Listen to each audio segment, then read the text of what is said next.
காலையில தேதி கழிக்கும்போது நம்ம ராசிக்கு கவலைன்னு போட்டிருந்தது. ஏதோ கவலை போட்டிருக்குன்னு யோசிச்சு யோசிச்சு அதுவே ஒரு கவலை ஆயிடுச்சே. யோசிச்சு யோசிச்சு டயர்டானது தான் மிச்சம். இப்படி ஆயிடுச்சேன்னு கொஞ்ச நேரம் தான்டா காலை நீட்டி உக்காந்தா. கொடுத்து வச்ச வாழ்க்கைடான்னு சொல்லிட்டு போறான் ஒருத்தன். இன்னொருத்தன் என்னடானா காலை மிதிச்சுட்டு சாரி கேட்கணும் கூட தோணல. அவன் கைக்கு அவனே கிஸ் வச்சுட்டு போறான். என்னையே இப்படி சோதிக்கிற கடவுளே. பேசாம இவர மாதிரி உக்காந்துனே தூங்கலாம் போல.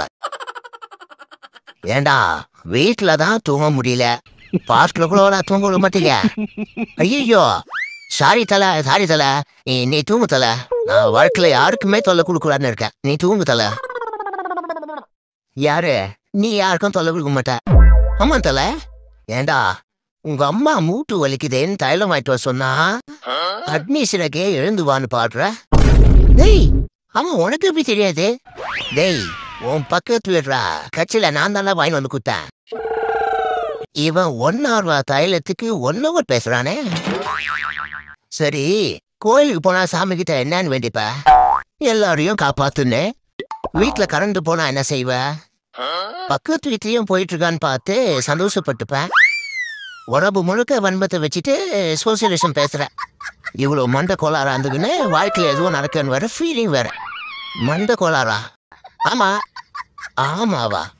சும்மா இடத்துல வாழ்க்கையில தான் எல்லாரும் ஏமாத்துறாங்கன்னு போய் லோட விளையாடினேன். உருட்டும் போது அடுத்தவனுக்கு மட்டும் 6 பெரிய நம்பரா கொடுத்து எனக்கு மட்டும் 1 2ன்னு விழுது. அந்த ஆப்புக்காரன் கூட என்ன ஏமாத்துறான்.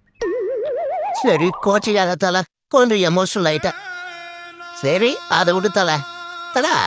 நீ எவ்வளவு தெளிவா பேசுறிய? நம்ம ஜாதி எடுப்பியோ? ஏண்டா மனுஷங்களை தான் ஜாதி பாக்குறாங்க, நீயுமாடா? ஆனா சொல்லு தல. டேய் பீரிங் மூஞ்சி, ஜாதின்றது ஜட்டி மாதிரி. அதை அடுத்தவங்க கிட்ட காட்டக்கூடாது. அதை உள்ளேயே போட்டுக்கணும். விருப்பப்பட்டவன் போட்டுக்கிறான், விரும்பாதவன் ஃப்ரீயா இருக்கான். அடுத்தவன் என்ன ஜட்டி போட்டிருக்கான்னு எட்டி பார்க்க கூடாது. போட சொல்லியும் வற்புறுத்த கூடாது. புரியுதா? சரி தலா, எதுக்கு எடுத்தாலும் 1 hour பேசுற. அப்புறம் என்ன தலாம் கூப்பிடாத. பின்ன ஏகேன்னு கூப்பிடணுமா? இல்ல பிகேன்னு கூப்பிடு. பிகேவா? ஆமாடா, என் பேர் பரத்குமார். பரத்குமாரா? ஏண்டா நாய்க்கு ரமேஷனும் மனுஷனுக்கு ஜிம்மினும் பேர் வைக்கலையா? அது போலதான்.